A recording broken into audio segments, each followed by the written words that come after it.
Hello, everyone. Welcome back to another special edition of Top Bins with Twins. Today, Paul and I are going to be doing a very deep dive on the darker side of the 2026 World Cup. We know that you all have experienced multiple World Cups in your lives. You know how joyful and how exciting it can be, but there is a bit of a darker side that kind of comes with this World Cup. So we're just doing this to, provide the information out there to everyone if you're interested. And if you find this informative, interesting, be sure to hit the like, subscribe.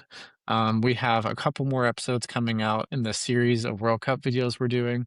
Go and check out our two previous ones we've already uploaded to the channel as well. So don't forget about those either. But before we dive too deeply into the details here, I'm going to pass it over to my co-host, Paul. Paul, tell everyone how you're doing today. Yeah, life's good, man. Everything is going very well at the moment, especially for Arsenal fans. I won't say it too loud. Um, this is a World Cup pod, so we're just going to focus on, especially this one, we're going to focus on, the kind of the downsides of this World Cup in America. And we don't want it in North America per se, but we don't want this to be too dark and gloomy, but there are certain things that we just both felt passionate about that needed to be brought up in the context of what this World Cup's going to play out as. But yeah, Luke, how are things going for you right now? Things are good. Things are good. As we typically cover on the podcast, we usually do Premier League fantasy, and I'm happy the season's over. I had a difficult fantasy season there, so it's been really refreshing and enjoyable to be able to do these World Cup podcasts with you, Paul. Yeah. Anytime we can get on a podcast, it's always fun, but taking a little break from FPL has been really nice for me. And I've really, really enjoyed, investigating some of these topics that we're looking at here. So that's Hmm. been great. Paul, the main player in the story that we're looking at here is FIFA, right? FIFA is a major multi-international organization that is the international governing body of soccer, of football in the entire world. Hmm. So when you hear FIFA, what are the first things that you think? I mean, just for lack of a better term, I would say corruption. That's Okay. probably All right. That's corruption, fair. greed, um, and that I'm probably going to stop there just because there's not too many good terms associated with FIFA. I do think that if you're an American sports fan, I would say that this is kind of going to be comparable to what you'd see with NCAA and how they've been profiting off college athletes for the longest time. They were forced to change, and now NIL is a factor. This isn't exactly a comparable situation, but as two governing bodies of sports, I would say you could see a lot of similarities there where it's really the over and over again the focus is money and not actually the product on the field where the players are performing and all that stuff. There's just a lot of other smoke screens going on that distract from the actual thing why we all love watching sports. Yep. Yep. And for, people who are tuned into the footballing world, it feels very similar to what happened, back in 2020 or was it 2021, whenever the proposal of having, just one European league, right, for the best, biggest teams, Super League, right, that would have been good for a select few organizations where they would have been improving their bottom line by double, triple, some, quadrupling how much money they're making. But when you get a concentration of talent and money into specific teams, that's bad for the game as a whole, right? Hmm. It makes it really difficult for that, young talent to develop. And you also see, those older, more experienced players kind of being pushed out a little too soon, right? As you get that concentration in there. So, for anyone who, is aware of the soccer world, that's a good comparison to make here. That FIFA kind of is the Super League, right? That's how they approach running their organization, where it very much so feels like it's about the bottom line. And I think when we are managing FIFA and we're thinking about the way they operate, we need to see them as a corporate entity that is focused on the bottom line, right? they in their minds, they have shareholders they have to appease, they have investors that are holding them to a certain standard, certain KPIs they have to meet, and that's the most important thing, right? Yeah. I would definitely not say it's a democracy. It is by No. far the opposite of that, even though they do have an election cycle where they elect a president. Their current president, Infantino, is someone that is not going anywhere, and No. he does run the organization like a CEO that seemingly maybe doesn't care about the optics of how it looks. He just wants to get the results, and that's what matters the most to him. Yeah. So whenever we're doing something like this, it's very clear and transparent on how FIFA operates, but this might give you a little extra context on what you're expecting for that. So today we're gonna, tell you a story that's focused on portions of greed. There's some politics mixed in there. We'll be talking about the infrastructure in place for the current World Cup and also just doing a deep dive on FIFA, the organization itself. So, without further ado, we can dive into the next slide. Okay.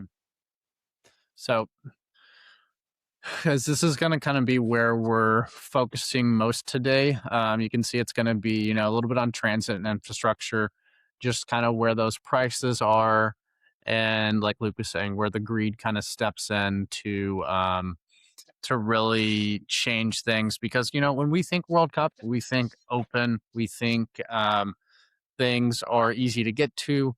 I mean, for reference, I mean, my girlfriend's father went to the World Cup in '94 when he was younger, and, like, I think he spent maybe 20, $30 on tickets, and that's not gonna even go into, like, housing, travel, all those kinda things that this whole World Cup has been focused on, and then, like Luke said, there's going to be some political stuff where we're going to talk a little bit about the immigration crackdown, also the cost of attending, the financial scandal, which is just so funny because if you look back, I mean, you can find documentaries, you can find really, really, really knowledgeable journalists that have wrote big pieces on FIFA through the past 50 years and the different scandals they've had, where they've just proven that, this is not a trustworthy organization to be Mhm. the steward, I guess, of how football grows across the world. And it's just been proven time and time again.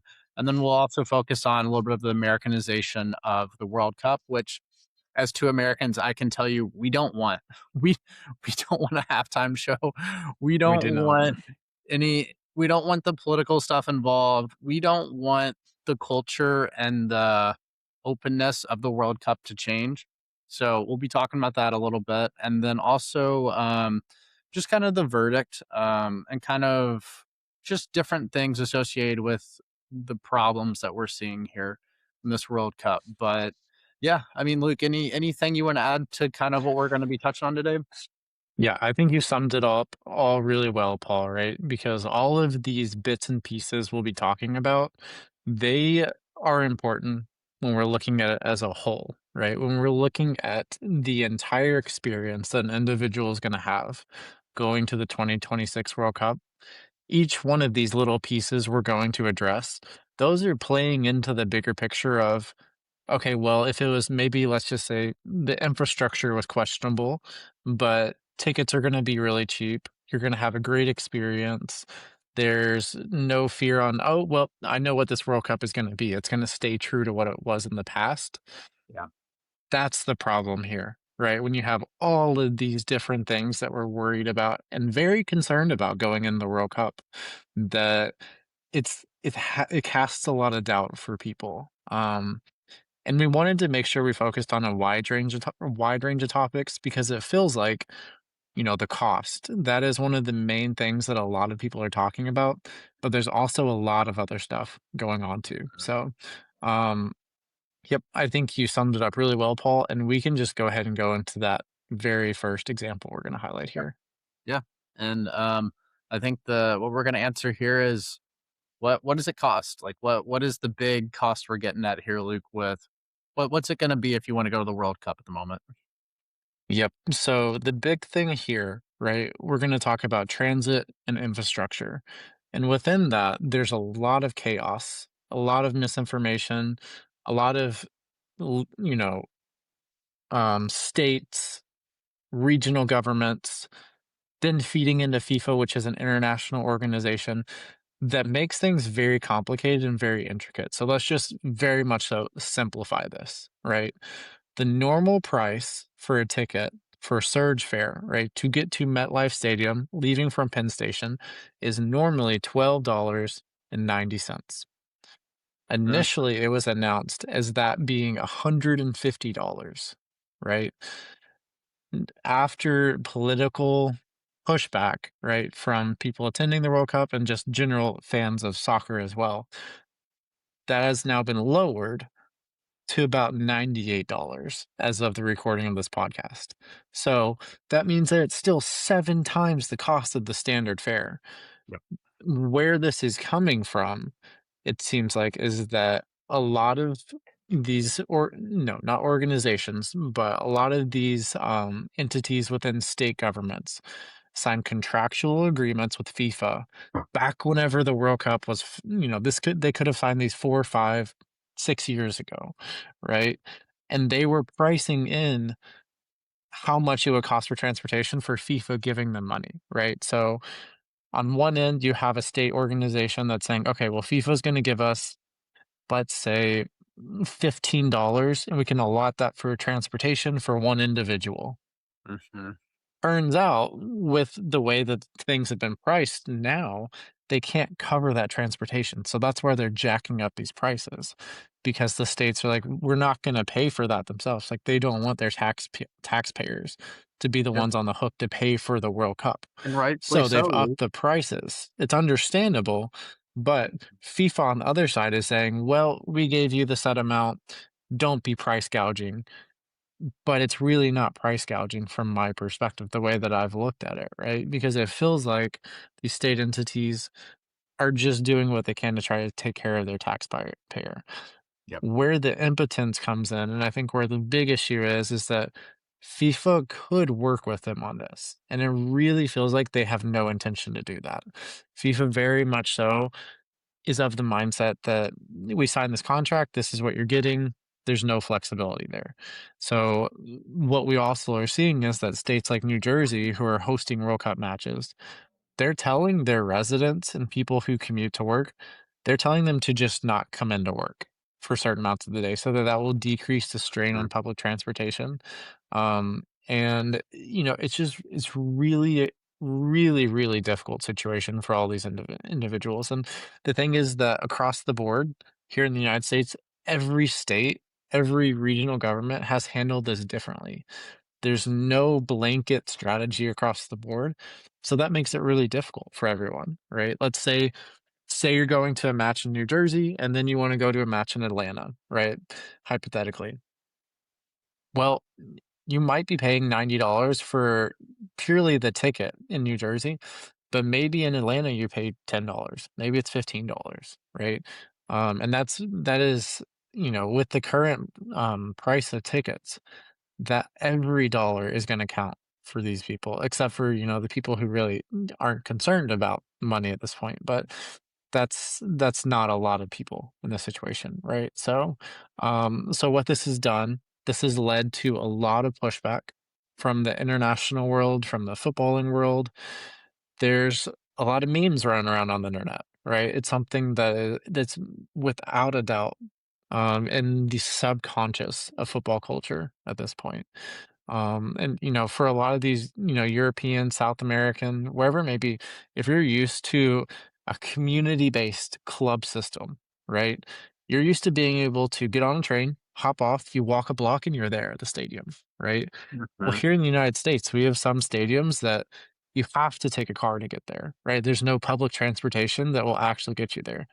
So that really puts us in a very difficult situation because, you know, these people are having to do things they're not used to doing to attend a football match. And it just creates so many problems. And it's something we want to keep an eye on going forward because what happens when you have a match that ends at 10 o'clock in Newark and it is 3 a.m. before you get home? following that match if you attend. For sure. So, really want to keep a very close eye on that because there will be a lot to learn from this if the World Cup ever comes back to the United States and also for other future World Cups as well. So, it also, I feel like it's also highlighting just how commercialized our transportation industry is here in the United States, right? We're so reliant upon cars for transportation that then that does not cater well for a large event like this because the bus systems, the train infrastructure is not there to handle this influx of so many people being in a small Mhm. space. So, um, there's a lot of concerns with the transit and infrastructure that we see here with the World Cup in 2026. And I would definitely advocate the listeners out there to keep a very close eye on how this evolves over time. Yeah.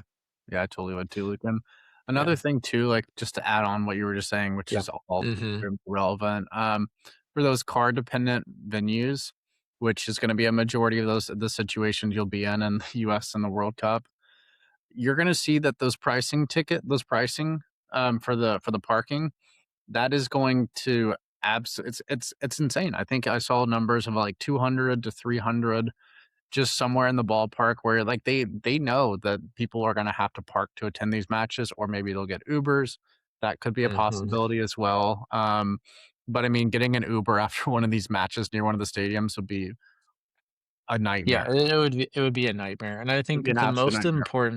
the most important thing to note here, I think this is the take home for the listeners, right? Is that FIFA negotiated with these states, with these cities ahead of time, and they established a free fan transportation agreement. Right? So initially, all of these costs we're looking at, they were supposed to be transit and infrastructure related. This was all supposed to be free. It was supposed to be provided as a portion of the agreement for why the United States got the World Cup in the first place. And then we have FIFA going back and renegotiating with these cities, right, for an at cost price. At a drastically inflated cost price, if you ask me, right? So there's a lot here that I think we can, and there are other reports out there, right, that the listeners can dive into if they want to take Recommend. a more detailed approach on this. But Yeah. I think that will probably, sum up transit and infrastructure well enough so that the listeners have a very functional understanding of how this currently is working. Okay. Awesome. Well, we're gonna go to the next slide here, guys. So this is gonna be, focused more. This is probably our most political slide. So I'm gonna stay on the line of being as much of a journalist as I can here. Um, Nice. Nice. but so people coming into the US have rightfully had some hesitations with, I think, the climate of fear that has been put in place over the past couple years. You can dive into the reasons why. We're not going to really get too political here. But as we can see, there's been 167,000 ICE arrests in the 11 World Cup cities that will be hosting this. So, I mean, if you're somebody that is traveling to the US and, um, I don't want to get too, I'm not going to get too political. I'm not going to do it. But if you're traveling into the country in the US, how could you not consider these factors, you know? Because if you're gonna attend a match and then, if you look a certain way and you attend a match, how do you know ICE isn't gonna walk up and start asking for things for you? And then before you know it, instead of going to a World Cup match, which could have been the best day of your life, you are being detained and placed somewhere else. Like, that's not what anybody wants in a World Cup environment, you know? And the Hmm. core message I think really that we're trying to get across here is that, like, there's a the World Cup should be a party. It should be a coming together of different nations to celebrate what the World Cup stands for, which is like acceptance and fun and just enjoying, like, the best players of the best sport in the world. Like, it really should be that, you know? Yep. And there's just and Hmm. this I mean, that kind of, presence in an atmosphere like this does damage what it could be in a way. And as we also see too, there's gonna be, 19 countries that are on US travel bans. So some of those from qualifying teams, that's gonna be a little bit of a gray area there with, Iran, Haiti. So their fans will not be able to attend, even though the teams have qualified. That's not going to set a great atmosphere for the games. And then if we're looking at too, the $15,000 visa bond, that number has been inflated from I think it was probably around maybe 2,000 to 5,000 before the current administration stepped in and jacked that up. So that's another big issue for people that wanted to maybe get a visa to come to the US to maybe work, to stay, do all those things, but also maybe enjoy the World Cup. That's just another large barrier for people to get in to see the 2026 World Cup. There's also the issue too of LGBTQ plus travelers in certain states in the US, that's not going to be as accepted. And I mean, there are the issues too. I mean, in 2022, we had the Qatar World Cup. That was probably a little bit more of a different ball game in that situation. But still, we want anybody that wants to attend a World Cup match to be there, to feel safe, to feel accepted, all those things. So another just could be another issue there too. And then it is pretty crazy that there is an Amnesty International alert for a World Cup in the United States, which I know that all the people outside the US have a different perspective of the US over the past 4 years. But if you looked at this 20 years ago, you'd probably sit there and say, how is that even possible in the United States, which is probably one of the highest wealth countries, one of the better places to travel to that people always want to visit. Now, different question depending on how you sit with things. And then the visa process as well, it's not expedited. Qatar and Russia actually were better with that process than the US is, which is Not saying shocking. something. Saying something. Yeah. And then we also do have the issue too of kind of where the US landscape is sitting with journalists and kind of the attack on the press at the moment. There was a journalist in Atlanta that was detained for filming a protest and deported. So it's just also disappointing there. But yeah, I think that the whole point of this slide is that there is, as people that do live in the US, we can confirm that, I think it's been scaled back a little bit, but the ICE threat, all these other different things are things that are relevant, that are real, and that you probably should be aware of before you attend a World Cup here. And we're not saying that this is going to be a extremely hostile environment everywhere you go. It's just good to know when you're traveling in a place that you're not familiar with, right, Luke? Yeah, I completely agree, right? And I think what this kind of really hits at, right, is that a World Cup is supposed to be an event that unites people and brings people together in an event that doesn't happen that often. And it really truly is a special event that all of the world is watching at the same time. That doesn't happen often. But the fear with this 2026 World Cup is that it doesn't feel like it's creating the environment for unity. It Mhm. almost feels disorganized, and there are barriers being raised on purpose, Yeah.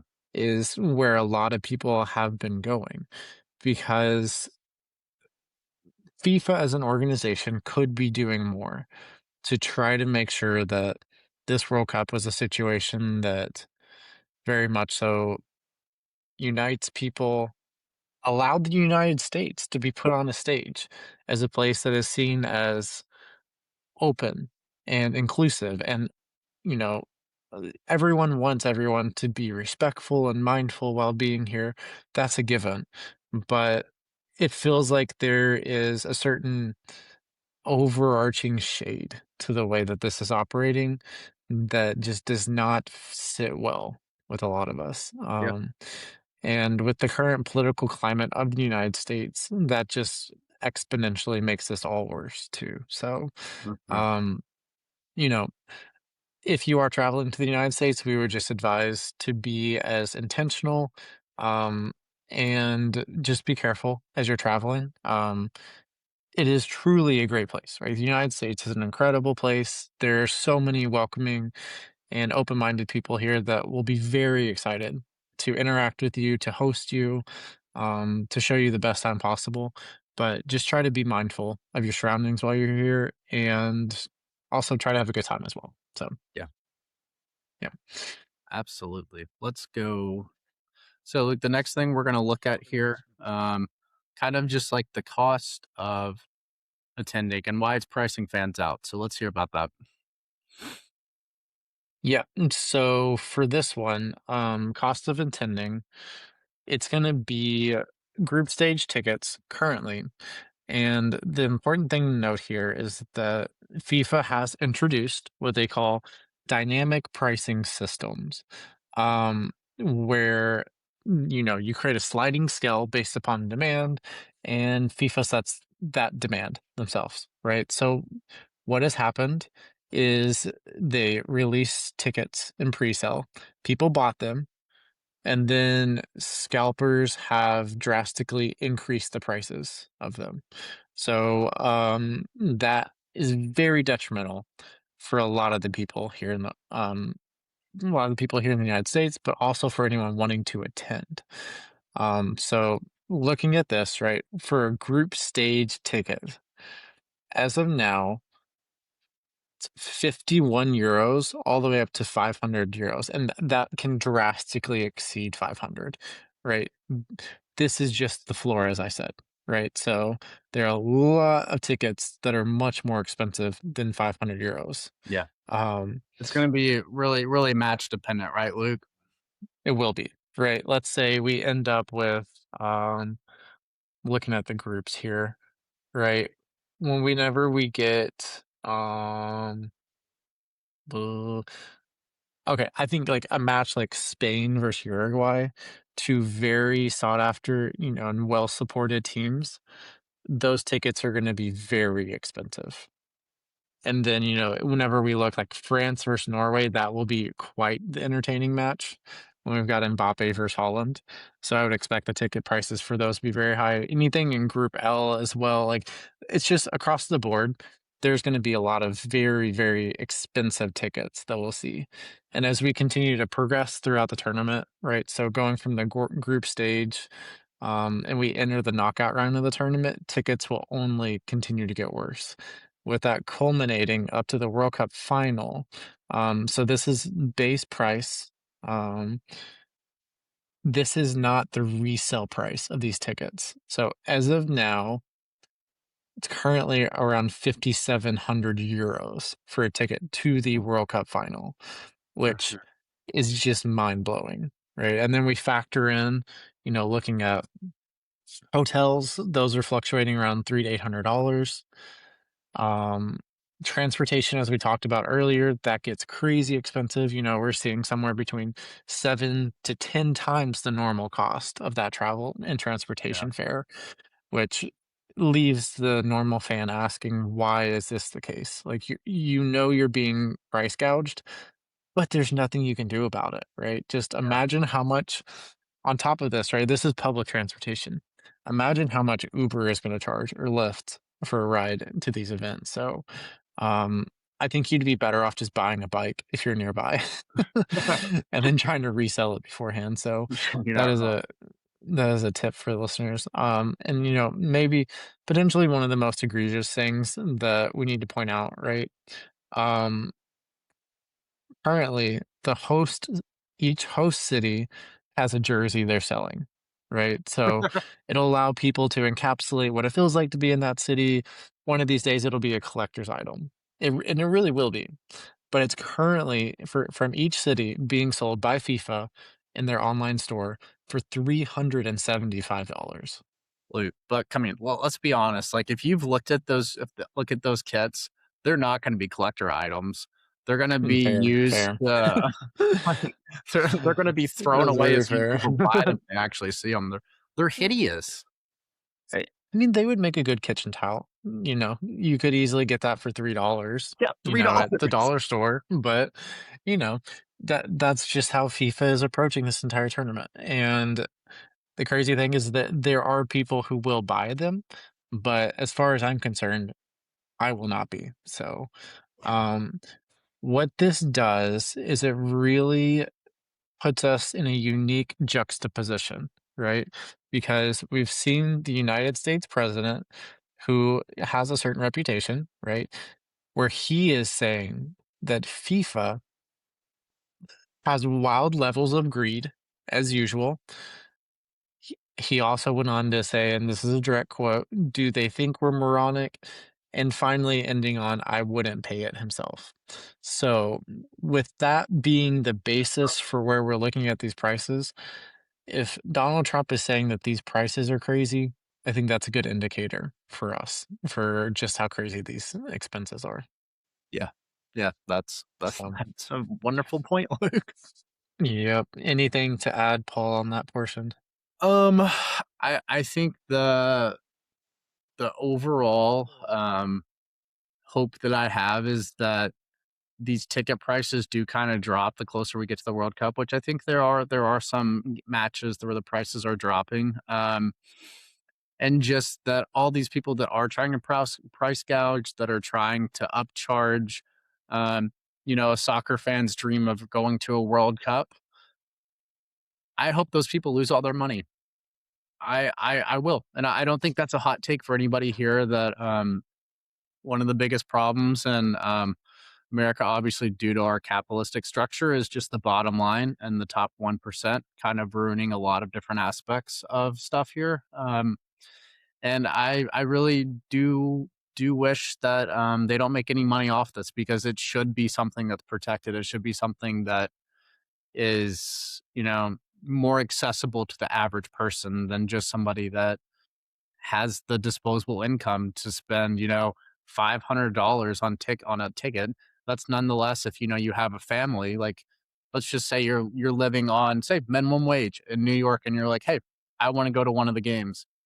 That's not really possible if you're looking at, a game like, say, I think it's France and Norway that are going to play in New Jersey at some point.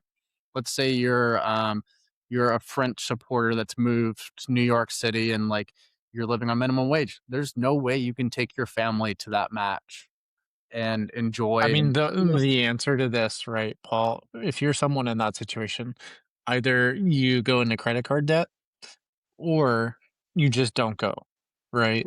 And part of the problem with this too is that a lot of people were of the mindset of, oh, I'll just go to one of the host cities and I'll just be there and be around, maybe go to the bar surrounding a stadium, and then you can at least say you were there in the atmosphere of what it was like. But when we're looking at these transportation costs, we're looking at the lodging cost, who knows what flights even look like, right? That's something that we didn't dive too deep on. This really becomes exponentially more expensive than what we would have hoped in the first place. Yeah, and the simple fact too is that, I mean, both of us are huge soccer fans. We've detailed it through the journey of this podcast and like us growing into the sport, learning more about it, all these things. We've been talking about the World Cup for years now, ever since it got announced. And we're not able to, like, neither of us is actually going to any of the games right now. Like we don't have tickets. We're kind of waiting to see what the prices do. And it's very disappointing. It is to not dive too deep on it, Luke. It really just is though. Yeah, it is. And so, with this in mind, I think the next best step for us and what the listener is probably questioning is what are FIFA's current what is their current financial situation?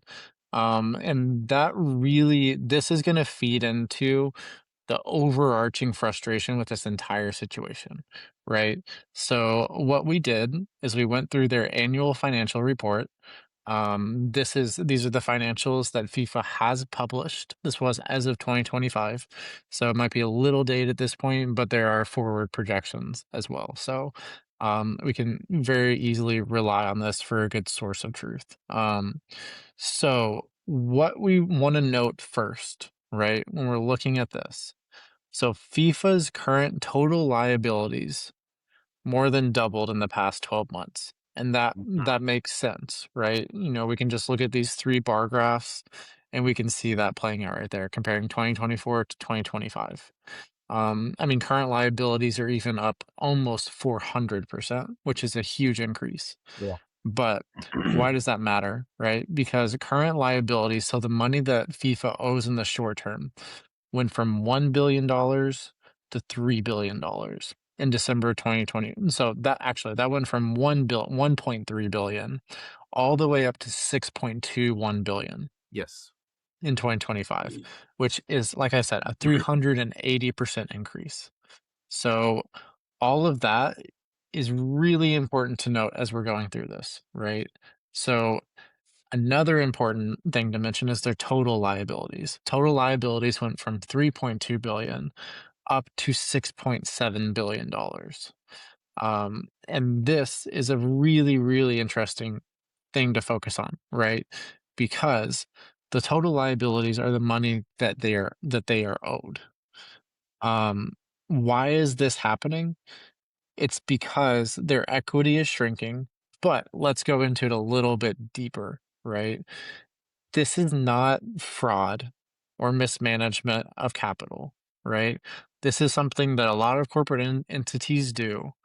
What they're doing is they're collecting the World Cup broadcast money ahead of time, right? So these sponsorships, oh, that was tough.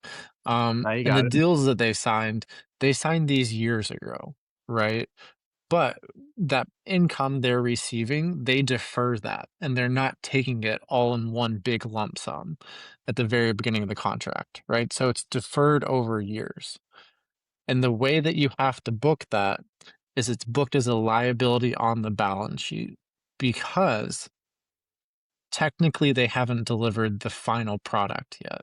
So they have the cash, it's in the bank, but they only recognize it as revenue once the service has been provided and the matches have been played in 2026. So what we know from this, right, is f- for the majority of the contracts they have signed, they actually have received the cash. You just don't recognize it initially, right? It's spread out over a longer term, Yep. but it's sitting in their bank accounts. So that what $14 billion dollars or so, roughly it's expected that FIFA will make 9 to $14 billion in 2026. A lot of that coming from the World Cup, I would say probably over 60% to 70% of that, 9 to 14 billion, wherever it settles, 60 to 70% of that is World Cup related, right? So they're making a ton, billions and billions of dollars off of this. Yep. The important thing to note, right, is as we're looking at the issues we're having with this World Cup, they could step in and make a difference on that, right? Even just $100 million that they said, let's put this to transportation to ease the cost of people attending. That would go a long way, right? That would go a very long way. Um, Even if it just, you give what are there 10 host cities or so? I 11 think in the US. 11. You give them what, 9 to 10 million dollars, and that goes a long way for the people attending, right? To ease the cost of that. But um, here's the thing.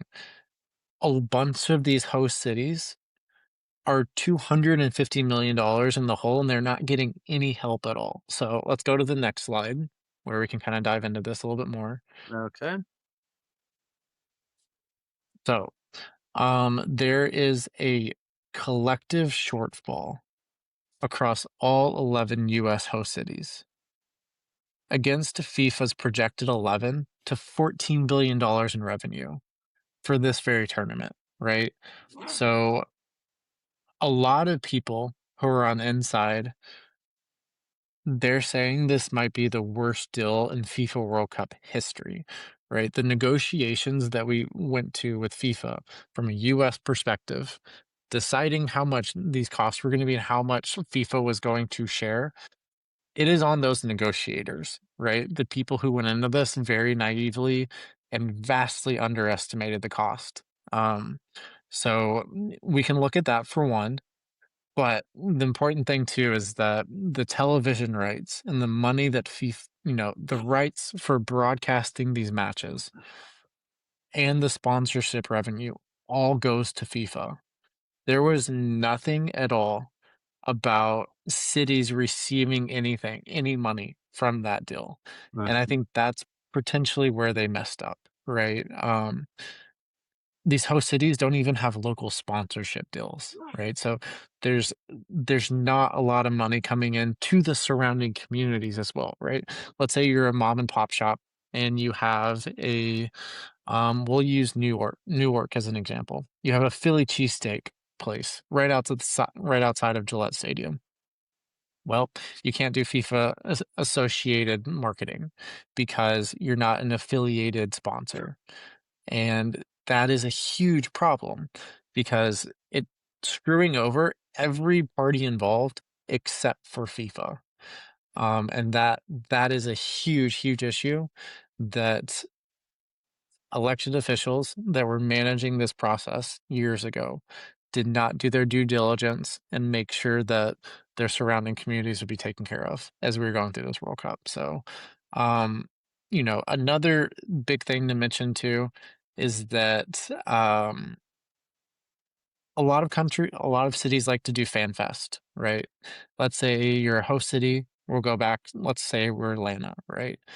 Um, it costs money to do a fan fest, right? You create a big open space, put up TVs, people can watch it there if they can't actually attend the match themselves. But you can still be in the atmosphere and really just enjoy that portion of the World Cup. But they might not happen this year because the cities are at such a windfall and they've lost so much money already. How are you supposed to dig up another, let's say, $1 million, $2 million to put on an event with proper security? Um, and the infrastructure to show the matches, and they can't pay for it, right? So, Just imagine um, too, Luke, yeah, like, let's say you're one of these people like you were talking about earlier that decided, "Hey, I can't afford to actually go to a match. I just wanna mhm, go to the host city."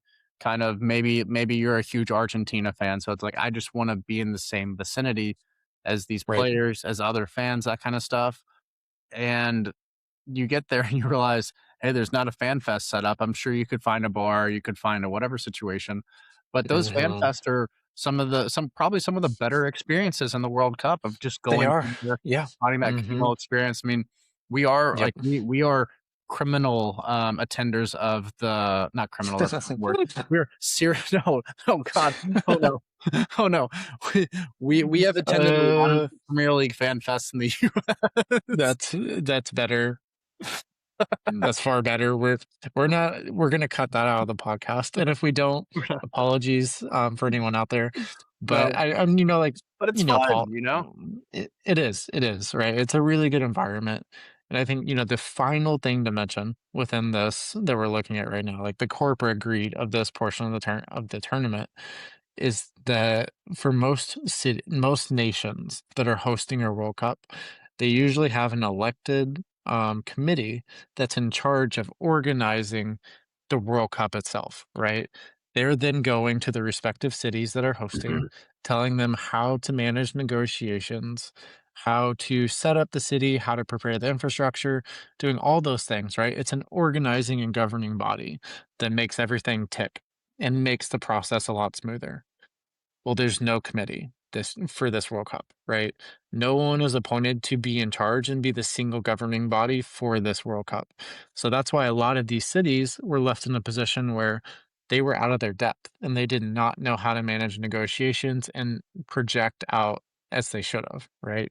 So that's one of the reasons why we're in this financial situation we are now. So, um, we just have to keep an eye on it. Hopefully, the prices do continue to drop as more public backlash increases. But here we are, we're about 3 weeks out from the World Cup, and I mean, at this point, there's not a lot that can change. So, Yeah, I guess at this point, it's just more about being informed and knowing how much things are going to cost. So, yeah, I yeah. agree completely, Luke. Well, let's move on here to our next topic, which is going to be the Americanization of the World Cup experience. And so I think this one really is probably one of the more hot topics, I'd say, involved in kind of what we're talking about today, especially for fans that live outside the US. To US fans, this is really just what we're used to in a certain way, you know? We're kind of already used to the bastardization of all these different sports, of having, as much entertainment value as possible. We can thank Jerry Buss for that and the Lakers. Go watch Showtime. It's a great documentary. But that kind of initial movement of saying, hey, let's put cheerleaders here. Let's do halftime shows. Let's do all these kind of different things that want to bring more people in to attend a sporting event are things that other countries don't want. Other fans of especially soccer don't want to see you during a 2-minute water break. We don't want to see ads in the middle of soccer matches or football matches, however you want to go about it. But that's not something that's part of the sport. And I think the fear is here, just overarching, is that there's certain things like the halftime show, kind of some the ad breaks, all those kind of things. Are they going to stick around to the next World Cup now? Because the US kind of brought in some other things, and it's FIFA just wanting to profit more, getting more ad space, getting an entertainment act in. And at the core nature of this, I think really the problem is that there's critics, there's players, there's fans, there's coaches, older retired players that have spoke out about that we do not want the core elements of the beautiful game changing, and FIFA is trying to do that. They realistically are. I mean, with the halftime show, I mean, we could see an extended time of the 15 minutes into, who knows what timeline they're going to look at, but that could have a dramatic impact on the second half of, the final. If there's a halftime show and it goes to 30 minutes, 45 minutes, that's a long time for a player to sit and just wait for the second half to occur. Nonetheless, the psychological effect, but also on players' bodies. They're really warm, they sit down, they get cold, all those things that could be a major impact and the biggest moment of some of these players' lives. And we don't want that. We want to see the best product possible. And then also too the non-centralization of the whole experience for fans, where each state, each city is going to have their own kind of experience that could work out fine, but it also is going to not have a cohesive brand. There's not going to be a unified vision. All of these things that you would really want for fans to know what they're getting into. So that's going to be an issue. We also do see, as we talked about, the politics of what this is looking like. There's certain people that are weaponizing the World Cup in the US to get what they want and to hold things over other political factions in the US. It's just pretty dark, honestly, that soccer is being branded a route in this way. And then also a call for some people to boycott this World Cup, which inherently, after the things we've talked about, I think everybody would agree that any rational person that comes to the decision where they want to boycott this World Cup is not in the wrong. I mean, I, I'll be still be watching the games. I'll still be watching all those things. And I mean, there were issues too. We talked about Qatar. We talked about Russia hosting those World Cups. There were probably maybe more issues or a different level of issues going into those World Cups. I still watch the games. I'm not going to sit here and say I didn't, but that is just a reality of hosting a World Cup in a country that has all of these different events just going on at the moment, and then you bring in, the greed beast of FIFA, and it's just a match made in hell, honestly. Yeah, it'll be difficult, right? And I think as viewers of the World Cup, especially if we're going to be watching on television, it's going to be a different experience than what we typically expect whenever we're watching a normal Premier League match, watching a Champions League match, whatever it may be. Because, for one, the climate is something that we haven't dived into too deeply, but humidity levels, the temperature are going to be a serious issue for these players, who are not accustomed to be playing, especially coming off of a very long club football season, right? Their bodies are already worn down, and then they're going into a climate where it's even harder to play at that high level and sustain for the 90 minutes. That's gonna be a huge issue. And here's the thing, they're gonna be water breaks. They are designated to happen, I think, at every 25 minutes or so. Yeah. So, not only will we have a stop and play, but you're gonna get bombarded by ads during that break and play. Exactly.